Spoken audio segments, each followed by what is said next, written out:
আপনারা জানেন গত কয়েকদিন আগে বাংলাদেশে সংখ্যালঘুর ওপরে কিভাবে অত্যাচার হয়েছে, অভিযোগ এসেছে সে নাকি ধর্মকে অবমাননা করেছে।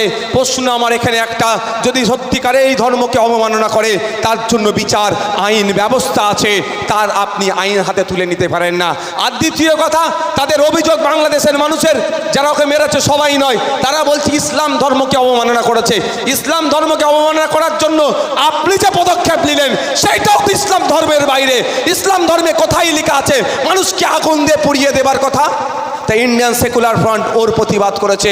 ঠিক যেভাবে আফরাজুলকে রাজস্থানে খুন করেছিল, পেলুকানকে যখন খুন করেছে তার যেমন প্রতিবাদ আমরা করেছি, একইভাবে গত কয়েকদিন আগে বাংলাদেশে যে সংখ্যালঘুদের উপর অত্যাচার চলছে তারও আমরা প্রতিবাদ করছি। কিন্তু অদ্ভুতভাবে একটা জিনিস লক্ষ্য করছি, আমার দেশের হিন্দুদের রক্ষাকর্তা নিজেকে যে দাবি করেছে নরেন্দ্র দামোদর দাস মোদীর মুখে একটাও কথা নাই। কেন হয়? এখানে একটা টুইস্ট আছে, এইখানে হচ্ছে ব্যবসার ব্যাপার আছে। নরেন্দ্র দামোদর দাস মোদীকে কয়েকজন ব্যবসায়ী ঘিরে রেখেছে, তারা বাংলাদেশে ইনভেস্ট করেছে। শুধু তাই নয়, সব থেকে বড় শত্রু দেশ পাকিস্তানে আমার দেশ ইলেকট্রিক বিক্রি করছে দেশের পক্ষে ওই ব্যবসায়ীরা। এদিকে বলছে পানি বন্ধ করে দেবো, ভালো কথা, আমিও পানি বন্ধ করার পক্ষে। পানি না দিলে খেতে মরবে, আর যদি বিদ্যুতের লাইনটা নামিয়ে দিই অন্ধকারে পাকিস্তান হাবুডুবু খাবে। সেটা করছে কি? পানিটা সরকারের জিনিস ওরা বন্ধ করছে, আর উনার বন্ধু যে ইলেকট্রিকটা বিক্রি করছে সেটা বন্ধ করছে না। কত বড় ধান্দাবাজি চলছে বুঝতে পেরেছেন? আর মহল্লাতে পাড়াতে এসে আমাদেরকে বোঝাচ্ছে। আমার বলার বক্তব্য এটাই যে আইএসএফ মানবতার পক্ষে সওয়াল করে। আপনারা জানেন এই মানবতার পক্ষে সওয়াল করার জন্য আমাদেরকে বিভিন্ন জায়গায় বিভিন্নভাবে দেখে দেওয়া হচ্ছে। আপনারা গত বছরে আমরা গিয়েছিলাম চাপড়াতে। এটা চাপড়া না চোপড়া? এটা চাপড়া, তাহলে ওটা চোপড়া। দিনাজপুর চোপড়াতে গিয়েছিলাম। 40টা মতো আদিবাসী পরিবারের বাড়িতে আগুন লাগিয়ে দিয়েছিল দুষ্কৃতীরা। তখন এই হিন্দু ভাই ভাইয়ের রক্ষাকর্তা যায়নি, নওশাদ সিদ্দিকী গিয়েছিল, আইএসএফ গিয়েছিল, তাদের পাশে দাঁড়িয়েছিল। আমরা আনিসের পাশে দাঁড়িয়েছিলাম। আমরা ধর্ম দেখিনি। আমাদের বাড়ির মেয়ে কলকাতা পিজি হসপিটালে, আরজিকর হসপিটালে ডিউটিরত অবস্থায় তাকে খুন করে ধর্ষণ করানো হলো। তার বিরুদ্ধে আজও পর্যন্ত আমরা সংগ্রাম চালিয়ে যাচ্ছি। যতদিন না বিচার পাবে আমরা লড়াই করে যাব। একবারের জন্য আমরা ধর্ম দেখি না। কিন্তু প্রশ্ন আমার এখানে, শুভেন্দু অধিকারীর পাল্লাই যে পড়বে, ফিরহাদ হাকিমের পাল্লাই যারা পড়বেন তারা ধ্বংস ছাড়া আর কিছু পাবেন না। কারণ ফিরহাদ হাকিম, শুভেন্দু অধিকারী একজন ক্ষমতার মসনদে আছে, আঁকড়ে বসে থাকতে চাইছে, আর একজন ক্ষমতার মসনদে যেতে চাইছে। এই দুজনের মধ্যে কম্পিটিশনে সেই রাজাই যুদ্ধ হয়, উলু খোগড়ার প্রাণ যায়। সহজ সরল সাদাসিধে হিন্দু মুসলমানকে বলি দেওয়ার জন্য ওই ফিরহাদ হাকিম আর শুভেন্দু অধিকারীরা প্ল্যান করছে। আমরা ওর কথাই হই করবো না। দিনের শেষে ফিরহাদ হাকিম আর শুভেন্দু অধিকারী এক জায়গায় বসে চা খায়, এসি রুমে বসে, আর আমার পাড়াতে হিন্দু মুসলমানের মধ্যে ওরা লড়াই লাগাতে চাই। এটা মেনে নেবো আমরা? আচ্ছা, আপনারা কোনোদিন দেখেছেন শুভেন্দু অধিকারী মমতা ব্যানার্জির সাথে হাতাহাতি লড়াই হতে? মোহাম্মদ সেলিমের সাথে ফিরহাদ হাকিমের হাতাহাতি লড়াই হতে? বিমান বসুর সাথে বিমান ব্যানার্জির হাতাহাতি লড়াই হতে? অধীর রঞ্জন চৌধুরীর সাথে অভিষেক ব্যানার্জির হাতাহাতি লড়াই হতে কোনোদিন দেখেছেন? ওরা লড়াই করবে না, আর আমাদের চর্বি বেশি, পাড়াতে আমরা বেশি ঠেলাঠেলি করব। এটা বন্ধ করতে হবে। ওই জন্য আমি একটা নতুন স্লোগান আমি লিখেছি যে নেতাই লড়াই চাই, জনগণ এবার দেখতে চাই। নেতাই লড়াই চাই, জনগণ এবার দেখতে চাই। অনেক হয়েছে। সহজ সরল মানুষকে ঠেলে দিয়েছে, দাদার অনুগামী, দিদির অনুগামী, ধ্বংস হয়ে গেছে। কেউ কবরে গেছে, কেউ শ্মশানে গেছে, আর নাহলে জেলের ভাত খাচ্ছে। আর দাদা দিদি সন্ধেবেলায় টিভির সামনে বসে এটা করা উচিত হয়নি, এটা উচিত হয়নি, এটা হয় না, ওটা হয় না বলে গল্প দিয়ে শেষ করে দিচ্ছে। যার গেল সে তার ধ্বংস হলো। তাই আমার বলার বক্তব্য এখানে আপনাদেরকে, যে এই রাজনৈতিক কারবারিদের পাল্লাই পড়বেন না। আপনার যাকে ইচ্ছা ভালো লাগবেন ভোট দেবেন। ইলেকশন কমিশন অফ ইন্ডিয়ার ওয়েবসাইটে গিয়ে দেখুন, ভারতবর্ষে 2200 থেকে 2500 রেজিস্টার্ড পলিটিক্যাল পার্টি আছে। এটা আমাদের গর্বের বিষয়। পৃথিবীর যত দেশে ভোটিং সিস্টেম আছে সমস্ত দেশের রাজনৈতিক দলগুলোকে এক জায়গায় রাখবেন, আর আমার মহান ভারতবর্ষের রাজনৈতিক দলগুলোকে আলাদা জায়গায় রাখবেন। দেখবেন আমার দেশের রাজনৈতিক দল পৃথিবীতে যত রাজনৈতিক দল আছে তাদের থেকে বেশি শুধু আমার দেশেই আছে। এটা আমার গর্বের বিষয়। আমাদের ডেমোক্রেসি সেই জায়গা দিয়েছে। তাহলে আপনি তৃণমূল করেন, কেউ বিজেপি, কে সিপিএম, আমি আইএসএফ, কে কংগ্রেস, যার যেটা ইচ্ছা করছো করুক না, মারামারি করবেন কেন? কোনোদিন দেখেছেন আমার সাথে তৃণমূলের বড় নেতার হাতাহাতি লড়াই হতে? কিন্তু তৃণমূলের বড় নেতাকে চোর ডাকাত ছাড়া আমি কথা বলি না, তাই তো বলি তো আমি। মমতা ব্যানার্জি যত দুর্নীতি হচ্ছে, দুর্নীতি সবার ওপরে উনি, যা চাকরি চুরি ফুরি যা হয়েছে সব উনি জানেন। উনি কোনো অংশে চোরের যে র্যাকেটের সাথে উনি কোনো অংশে বাইরে নয়, আমি তো বলছি আজকেও। কিন্তু কোনোদিন দেখেছেন মমতা ব্যানার্জির সাথে আমার হাতাহাতি লড়াই হতে? এটা কাঙ্ক্ষিত নয়, হওয়া উচিত না। তাহলে আপনারা এখানে আইএসএফের নেতা, আমি আইএসএফকে দিয়ে বলি, আপনি তৃণমূলের লোকের সাথে কেন লড়াই যাবেন যদি আমরা করি না? ঠিক একইভাবে তৃণমূলের নেতা দেখছে শুভেন্দু অধিকারী মমতা ব্যানার্জি অভিষেক ব্যানার্জিকে দিন রাত বলছে, কিন্তু শুভেন্দু অধিকারীর সাথে অভিষেক ব্যানার্জি কোনোদিন হাতাহাতি লড়াই হয়েছে? তাহলে আপনি এখানে BJP Trinamool, ISF Trinamool, CPM Trinamool, Congress Trinamool লড়াই করছেন কেন আপনারা? এটাকে আপনাকে একটু বুঝতে হবে, লড়াইটা কারা লাগাচ্ছে? রাজনৈতিক কারবারিরা তাদের ফায়দা নেওয়ার জন্য। আপনি লড়াই করবেন, মারপিট করবেন, অবঘাতে মারতে গিয়ে যদি মরে যায় কি হবে? শ্মশানে গিয়ে দিয়ে আসো, নাহলে কবরস্থানে দাও, তারপরে কি হবে? জেলের ভাত খেতে হবে, লাইফটা শেষ হয়ে যাবে। আমার বলার বক্তব্য এখানে আপনাদের আমি একটু সচেতন করতে চাইছি, হিংসায় আপনারা জড়াবেন না।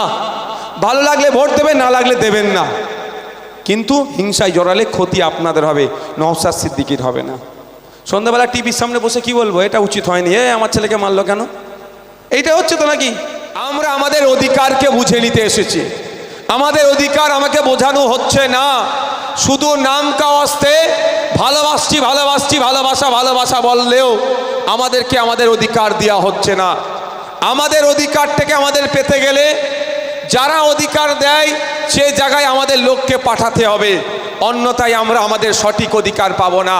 পশ্চিমবাংলার বিধানসভাতে 68টা এসসি কমিউনিটির বিধায়ক আছে, কিন্তু একবারের জন্য বিধানসভার মধ্যে দাঁড়িয়ে তাদেরকে বলতে শুনলাম না ফেক এসটি সার্টিফিকেটগুলোকে বাতিল করতে হবে, আদিবাসী দলিতদের অধিকারের কথা বলতে শুনলাম না। পশ্চিমবাংলার বিধানসভাতে 18টি আদিবাসী সমাজের বিধায়ক আছে, একবারের জন্য বিধানসভায় দাঁড়িয়ে তাদেরকে বলতে শুনলাম না যে নন আদিবাসী তারা আদিবাসী সার্টিফিকেট পাচ্ছে কি করে, এগুলোকে বাতিল করতে হবে। দেউচা পাচামিরে উন্নয়নের নামে আদিবাসীদেরকে উচ্ছেদ করা যাবে না, এটা ওখানে বলতে শুনলাম না। পশ্চিমবাংলার বিধানসভাতে 44টা মুসলিম বিধায়ক আছে, ধর্মীয় পরিচয় আমাকে বাদ দিয়ে 43টা তৃণমূল কংগ্রেসের আছে, বিধানসভার মধ্যে দাঁড়িয়ে একবারের জন্য বলতে শুনলাম না নতুন যে ওবিসি সার্টিফিকেট হয়েছে এই সার্টিফিকেটে মুসলিম সম্প্রদায়ের সাথে বৈষম্য হচ্ছে, শুধু নাম কাস্তে সার্টিফিকেট থাকবে, অন্যথায় এর থেকে কোনো পরিষেবা পাবে না। এই সার্টিফিকেট এই যে আপনার ইনক্লুড করা হয়েছে এটাকে বাতিল করে নতুন করে সার্ভে করে ইনক্লুড করা হোক, এ কথা বলতে শুনলাম না। কারণ তারা নির্দিষ্ট কোনো দলের থেকে বিলং করছে, তাদেরকে টিউনিং করার জায়গা আছে। তাই অধিকার আমার ওবিসি, অধিকার আমার এসসি এসটির, অধিকার আমার অধিকার যেটা শিক্ষার, অধিকার আমার স্বাস্থ্যের, এগুলো আমরা পাচ্ছি না। অধিকার পেতে গেলে আমাদেরকে সঠিক লোককে ওই জায়গায় পাঠাতে হবে, যে লোক গিয়ে যেখানে আইন তৈরি হচ্ছে আপনার আমার অধিকারের জন্য সোচ্চার হবে। কিন্তু আমরা পাঠিয়েছি কাকে? সে কোথায়? সে কাকে পাঠিয়েছো গো তোমরা? ওরে বাবা, আপনারা তো এক লোককে পাঠিয়েছেন, ছবি তুলে বাঁধিয়ে রাখার মতো লোককে পাঠিয়েছেন, বুঝতে পারছেন না? ছবি তুলে বাঁধিয়ে রাখার মতো লোককে পাঠিয়েছেন আপনারা, ফলে আপনার অধিকারের কথা তাই বলবে না। সে ব্যস্ত কতটা পার্সেন্টেজ কালীঘাটে পৌঁছাবে। আজকে যদি পলাশি পাড়ার মানুষের অধিকারের জন্য সঠিক লক্ষ্যে পাঠাতেন, তাহলে পলাশির হাই স্কুলের দুরবস্থার কথা, পলাশির প্রাইমারি স্কুলগুলোর দুরবস্থার কথা সেখানে গিয়ে তুলত।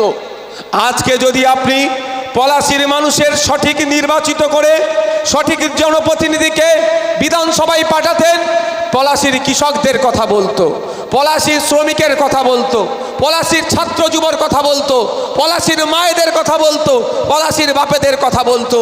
তার পরিবর্তে যাকে পাঠিয়েছেন সে এখন হিসাব করছে কত পার্সেন্ট কেটে নিজের কাছে রাখবো আর কত পার্সেন্ট ঘাটোঘাট করে কালীঘাটে পাঠাবো।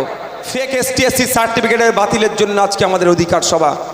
আপনারা শুনলে অবাক হবেন, পশ্চিমবাংলায় যারা এসসি কমিউনিটির নয়, দলিত সমাজের যারা নয় তারা সার্টিফিকেট নিয়ে দলিত ভাইদের জায়গায় তারা চাকরি আর উচ্চশিক্ষায় সংরক্ষণ করে নিচ্ছে।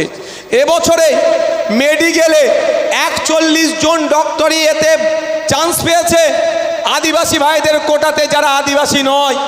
পশ্চিমবাংলায় 1 কোটি আদিবাসী নয়, কিন্তু 1.5 কোটি সার্টিফিকেট ইস্যু হয়ে গেছে। তার মানে 50 লক্ষ জাল ঢুকে গিয়েছে, ওই ফেক ঢুকে গিয়েছে। আমাদের লড়াই ঠিক যেভাবে ওবিসি সার্টিফিকেটের পুনর্বহাল করতে হবে, নাম কাস্তে ওবিসি সার্টিফিকেট দিয়ে মুসলমানদের সাথে বৈষম্য হচ্ছে, ঠিক একইভাবে আমরা লড়াই করব ফেক এসটি এসসি সার্টিফিকেটে প্রকৃত এসটি এসসি ভাইদের সাথে বৈষম্য হচ্ছে, ওটা বন্ধ করতে হবে। আপনারা কদিন আগে যুবভারতী স্টেডিয়ামে একটা কাণ্ড দেখেছেন তো? ওই কাণ্ডর সাথে এসটি এসসি সার্টিফিকেট আমি উদাহরণ দিচ্ছি, ওবিসি সার্টিফিকেট। মমতা ব্যানার্জি মুসলমানদের খুশি করার জন্য এখন ওবিসি সার্টিফিকেট দিয়েছে। সার্টিফিকেটটা কি? সংরক্ষণ, মানে সংরক্ষণের জন্য।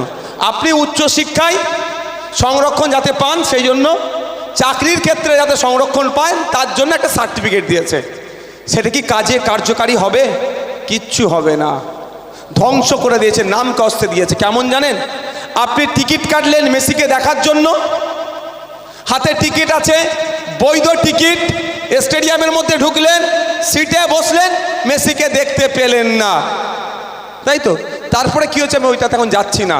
ঠিক একইভাবে আপনার হাতে ওবিসি সার্টিফিকেট আছে, অ্যাপ্লাই করলেন, সব করলেন, লিস্টে নাম আপনার আসবে না। ঠিক মেসিকে যেরকম আপনি দেখতে পেলেন না, যে কাণ্ড ঘটিয়েছে, তবে হিংসাত্মক পথ আমি চাই না। তবে আমি একটু কথা বলবো, ওবিসি সার্টিফিকেটের জন্য ওই ধরনের যুবকরা না এগিয়ে আসলে এ কিন্তু আর প্রত্যাহার হবে না। মুসলমান সমাজ চাকরি উচ্চশিক্ষায় কিন্তু বঞ্চিত হবে। আমার বলার বক্তব্য, আমি কিন্তু হিংসার পথ অবলম্বন করতে বারণ করি, কিন্তু প্রতিবাদ করতে হবে। নাম কাস্তে ওই সার্টিফিকেট থাকা আর বাড়িতে ছিঁড়ে ফেলে রাখা দুটোই সমান। শুধুমাত্র বোকা বানিয়েছে মুসলমান সমাজকে।